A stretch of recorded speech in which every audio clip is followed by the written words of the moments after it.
Bien, buenas, licenciada Nailia Cárdenas. Yo soy Emilcar Josué González, estudiante de la carrera de Pedagogía de la Universidad Autónoma de Honduras y de la clase de Ética Profesional. En esta ocasión vamos a hablar un poco de lo que es la razón instrumental, la razón al servicio o como instrumento del poder, ¿verdad?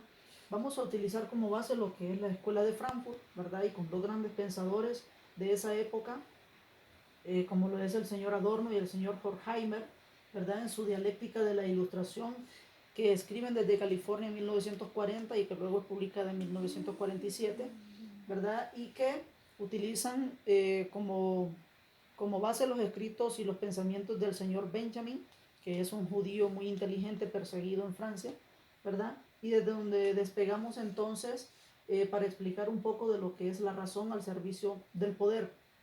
El señor Adorno y el señor Horkheimer se plantean entonces una gran pregunta.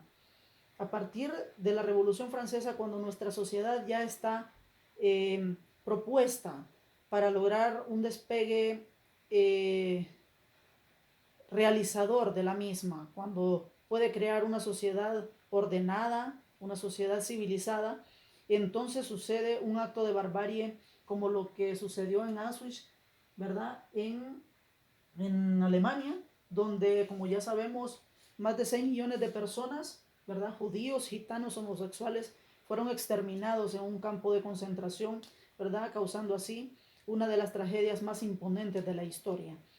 Entonces ellos plantean cómo es posible que cuando nuestra sociedad estaba lista para despegar hacia una sociedad más organizada, más digna, más civilizada, ¿cómo es posible entonces que sucedan estos actos de barbarie, ¿verdad? Donde el uso de la razón como instrumento del poder pretende justificar estos actos, ¿verdad? Bárbaros en contra de la dignificación de la vida de los seres humanos a nivel mundial. Y entonces tenemos Auschwitz y la filosofía. Después de la pregunta que ellos se plantean, entonces tenemos una nueva forma de barbarie, el uso de la razón para planificar actos, ¿verdad? Que como decía anteriormente, atentan contra la dignidad y la vida de los derechos de los seres humanos. Luego tenemos entonces lo que es la divinización de la razón. ¿Qué es la divinización de la razón? Es la razón que solamente pueden utilizar los grupos de poder o los grandes líderes de las sociedades. Uno de los casos más emblemáticos que tenemos es lo que hizo el señor Hitler, ¿verdad? En Alemania, este hombre que mató por mandato a una gran cantidad de personas, millones y millones de personas en Alemania, que pretendía tener un ejército de personas perfectas, ¿verdad? No aceptaba lo que son las razas. Este hombre era un hombre racista, quería tener en su ejército personas de una condición física perfecta. Entonces, utilizaban ellos como burgueses, como hombres de poder, la razón y la utilizaban para matar, para justificar actos de crueldad bajo el uso de la razón. Por eso se han creado las cárceles, por eso se han creado las armas, por eso se han creado una gran diversidad de mecanismos que pretenden justificar, ¿verdad?, el uso de la razón en pos de la maldad.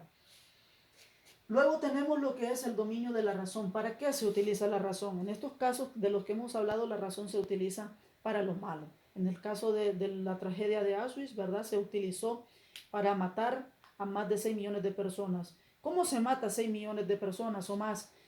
No se mata de una manera irracional, se mata de una manera racional, es decir, de una manera planificada, de una manera organizada, con recursos, eh, con instalaciones, ¿verdad? Y una persona de esa época decía, con una frialdad impresionante, le preguntaron si se podía matar a una cantidad de personas de esas y él reconoció que sí, que en realidad era sencillo, que de las cosas más difíciles que se podían encontrar no era precisamente matarlas, sino que más bien era cómo deshacerse de los cuerpos.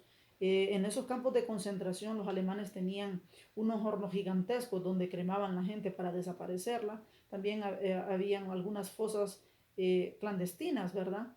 Donde ellos tiraban los restos de las personas para que pudieran eh, pues estar a merced de la naturaleza, donde los sopilotes pudieran comerse los restos y algunas otras maneras que tenían para deshacerse de lo que son los cuerpos.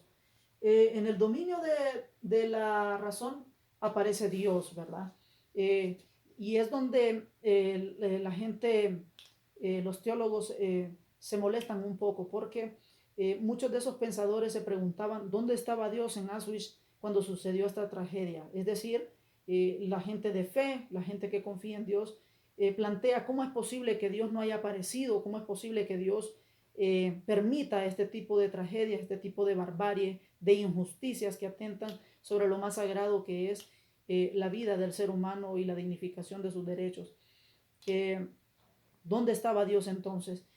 Algunos otros planteaban que Dios no es del todo un Dios bueno. Es imposible pensar, decían, que Dios es del todo bueno porque permite este tipo de cosas.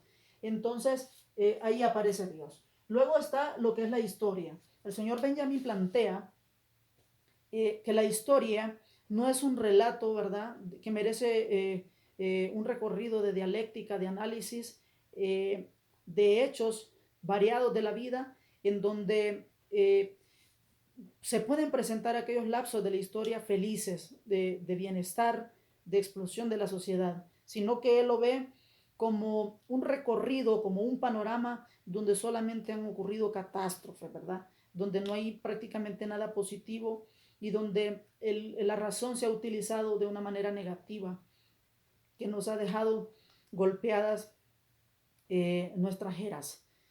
Eso planteaba el señor Benjamin. Y planteaba también que ahí aparece el Mesías y habla de que el Mesías es una figura donde no va a aparecer al final de la historia, ¿verdad? Al final de los tiempos, sino que el Mesías, que en Israel de hecho todavía lo esperan, en la Biblia se menciona que el Mesías ya vino por una vez, que fue el Señor Jesucristo, ¿verdad? Pero en Israel todavía lo esperan. El señor Benjamin plantea que a través de la historia, a través de este panorama de catástrofe, todos podemos sentir un momento de divinidad, un momento de lucidez donde nos conectamos con la divinidad y donde ese Mesías aparece por algunas rendijas, por algunas ventanas de la vida, y es entonces cuando nosotros podemos lo que es canalizar el dolor y podernos conectar con una entidad divina que nos permite sentirnos de alguna manera mejor, ¿verdad?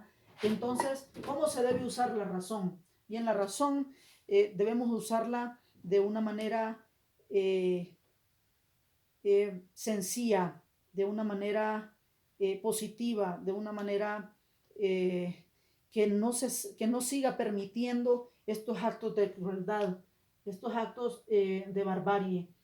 Este señor decía, debemos utilizar la razón de manera que Auschwitz no se vuelva a repetir, ¿verdad? Que nuestra sociedad pueda tener una explosión de bienestar, de felicidad, de una explosión de civilización, ¿verdad? En donde todos podamos respetar nuestros derechos y donde todos podamos tener una vida más digna y más justa. Entonces, ¿cómo debemos vivir? Debemos vivir de la manera o tratar de vivir de la manera que Auschwitz en Alemania no se vuelva a repetir, de que lo que pasa en Irak no se vuelva a repetir. En Irak pasan una serie de cosas desde lo que sucedió en las Torres Gemelas, ¿verdad? De los que muy poco sabemos porque no nos enteramos porque los medios no lo publican, pero pasan actos de barbarie y pasan situaciones donde son torturados, ¿verdad? Y en la inteligencia de Estados Unidos alguien preguntó eh, a, una, a una mujer, una dama que tiene un puesto importante en la inteligencia de los Estados Unidos y le dijo, en Irak se tortura, y ella respondió, no, Estados Unidos no tortura, Estados Unidos como potencia mundial no tortura, Estados Unidos busca información. Entonces debemos de utilizar el uso de la razón de manera positiva y no para que la sociedad siga justificando actos de barbarie como hasta la fecha ha sucedido. Esta es mi breve explicación, espero se haya entendido. Me despido con un saludo respetuoso. Saludos especiales.